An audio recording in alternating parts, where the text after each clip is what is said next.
Bro super ఉంది bro, మామూలు పని లేదు. డిజిటల్ సినిమా చూసారు కదా, దానికి రెట్టింపు బ్రో. ఫుల్ అంటే ఫుల్ ఫన్ బ్రో. అసలు అన్న యాక్టింగ్, సిద్ధు అన్న యాక్టింగ్ అయితే మామూలు లేదు అసలు. దీని అమ్మ కుమ్మేసింది బ్రో, మామూలు రొమాన్స్ లేదు ఇందులో. డిజిటల్ లో ఏముందో అనుపమ మాత్రం నేను ఎక్స్పెక్ట్ చేయలేకపోయా. ఎంత లిప్ లాక్ మామూలు లేదు బ్రో. ఇది డబుల్ ఇంపాక్ట్ అనమాట. డీజే 1 కంటే డీజే 2 ఇంకో లెవెల్, మామూలు లేదు. ట్విస్ట్ డిజిటల్ లో సస్పెన్స్ ఎలా ఉన్నాయన్న? సస్పెన్స్ మామూలు లేదు బ్రో. మైండ్ ఫీజులు ఎగిరిపోయినాయి.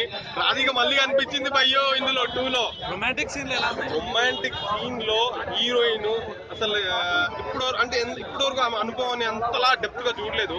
అనుపమ క్రేజ్ ఇంకా పెరుగుతుంది అంటారా బ్రో? ఏం క్రేజ్ బ్రో, ఏం ఉంది బ్రో, మామూలు లేదు. సినిమా అయితే హిట్ బ్రో, నాకైతే తెలియదు. పెద్ద బ్లాక్ బస్టర్, మామూలు కామెడీ లేదు. అన్న టైమింగ్ రైమింగ్ మామూలు లేదు. నువ్వు రాధికవేమో, నువ్వు 100% నీ పేరు నిల్లేమో, కానీ నువ్వు 100% రాధికవి. భీమ్స్ నిన్న ఒక మాట అన్నారు కదా, మ్యాడ్ కి మించి ఉంటది అని చెప్పేసి 100% బ్రో. ఫుల్ ఫన్ ఉంది బ్రో. మొత్తం మీరు నవ్వుతూనే ఉంటారు. మనోడి టైమింగ్ రైమింగ్ చూసి నవ్వుతూనే ఉంటారు. అసలు మొత్తం 1 కి 2 కి లింకప్ ఉంటది. అసలు నవ్వుతూనే ఉంటారు బ్రో. మొత్తం అట్లా. మ్యూజిక్ ఎలా ఉంది బ్రో? మ్యూజిక్ సూపర్ ఉంది బ్రో.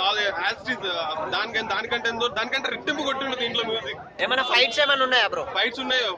ఫైట్స్ అంతా ఏం లేవు బ్రో. ఫైట్స్ అంటూ ఏం లేవు, బట్ ఫన్ ఉంది. Full fun. అసలు ఫన్ జనరేట్ మామూలుగా ఫుల్ ఎంజాయ్ చేసిన బ్రో. నేనైతే ఫుల్ నవ్వుకున్నా. ఫస్ట్ పార్ట్ కంటే మించి ఉంటుందా బ్రో? టైటిల్ కి సీక్వెన్స్ లో ఉంటుందా, స్క్వేర్ అన్నట్టు ఉంటుందా? 100% బ్రో. అసలు డిజిటల్ సినిమా మనకు రెగ్యులర్ అప్పుడు అదొక వర్షన్. ఫైనల్ గా రేటింగ్ ఎంత ఇస్తారు?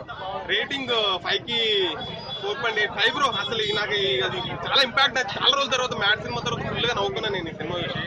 అసలు నవ్వుతూనే ఉన్నా బ్రో. సినిమా థియేటర్ మొత్తం అసలు నవ్వుతూనే ఉన్నా. స్టార్టింగ్ నుంచి ఎండింగ్ వరకు